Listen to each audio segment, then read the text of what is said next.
All right. Good morning, everybody. And what we're going to talk today about is marginal tax rates. So I have this slide. I'm going to talk through it. I'm going to flip it around.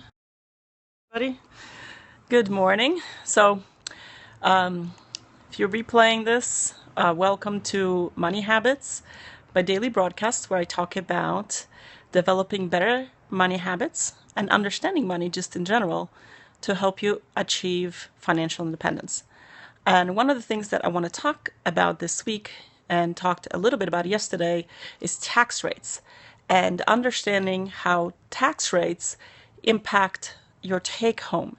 And I think a lot of people don't pay a lot of attention to taxes. You kind of take it as a given. You get your paycheck and there is amounts that are deducted. I think a lot of people like have a shock first time they see their they offered a job. It's a certain amount. They do some mental math. They look into it, and then they get the paycheck, and they're like, "Wait a minute, it's not at all what I expected."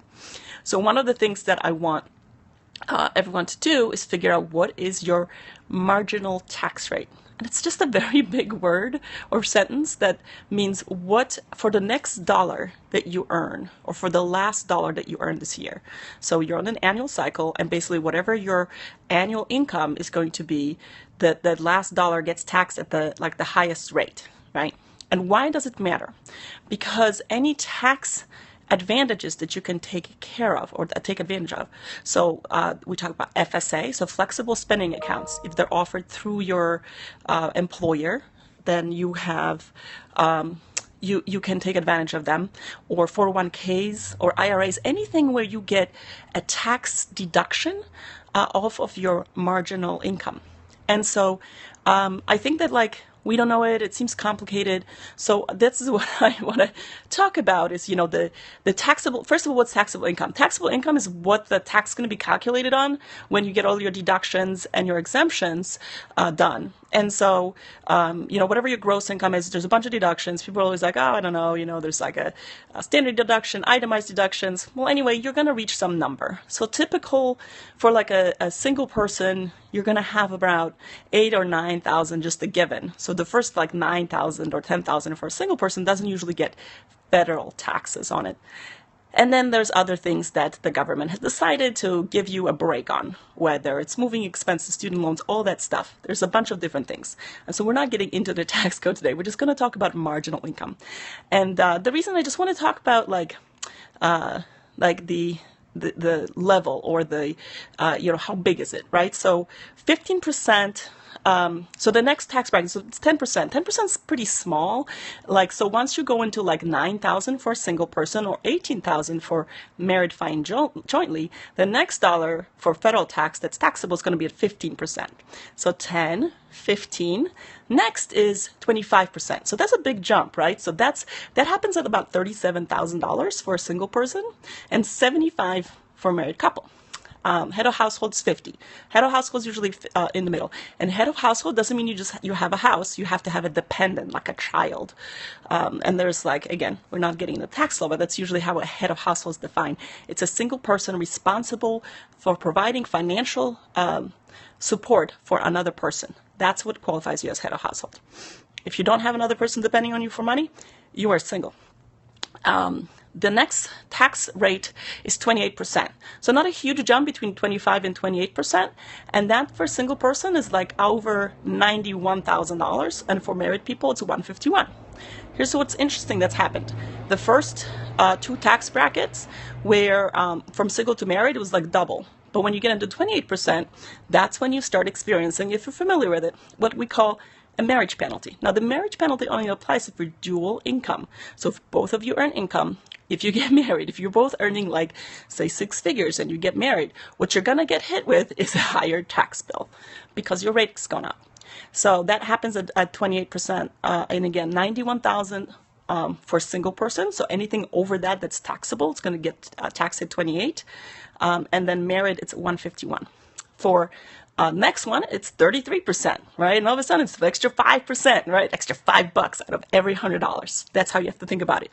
$5 out of $100 that you earn extra on top of it.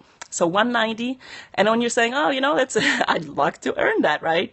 So that's why some people start phasing out at that thing where you're like, okay, you have enough, so it's extra taxes. Marriage penalty comes in strong at this point. If you're dual income, successful people, being married really increases your tax liability. Now, if you marry someone and they don't work, you actually get like a tax benefit for your income bracket. So a discussion for another day. But that is what I want you to think about.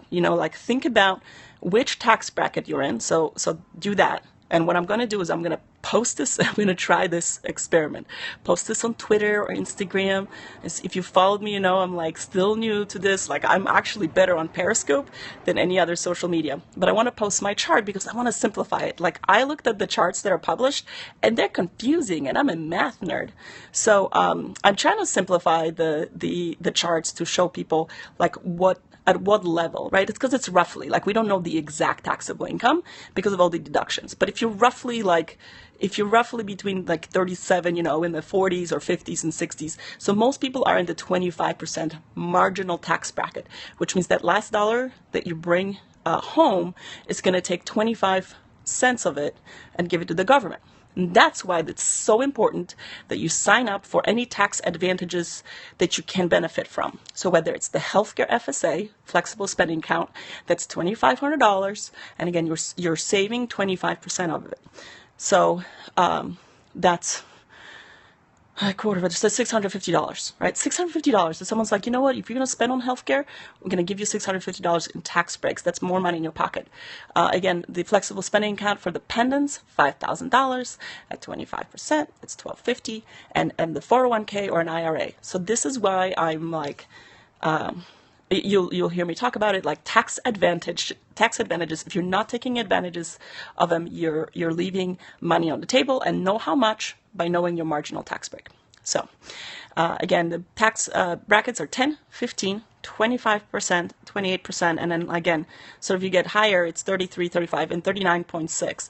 And by the way, by doing this exercise for single, married, and household, I learned something. I learned that 35% goes to 413 is the cutoff for whether you're single, married, or head of household when you're going to 35%. So that's interesting. Just I didn't know that. So there's no advantage to, if you're really high earning, there's just no tax break for married people. It's just if you're two single people and you each making 400, less than 400, you're in a lower tax break. Tax bracket. First world problems. So that's the podcast, or the broadcast for today.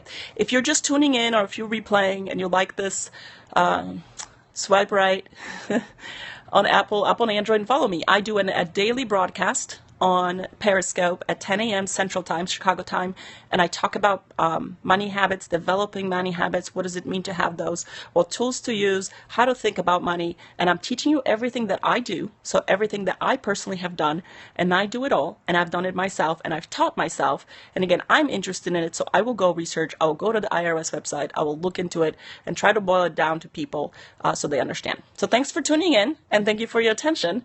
And again, if you're replaying and you like the content, let me know by tapping on the screen as well. It'll give me some feedback to know that you find the content valuable. So thank you so much, and I'll see you tomorrow, 10 a.m.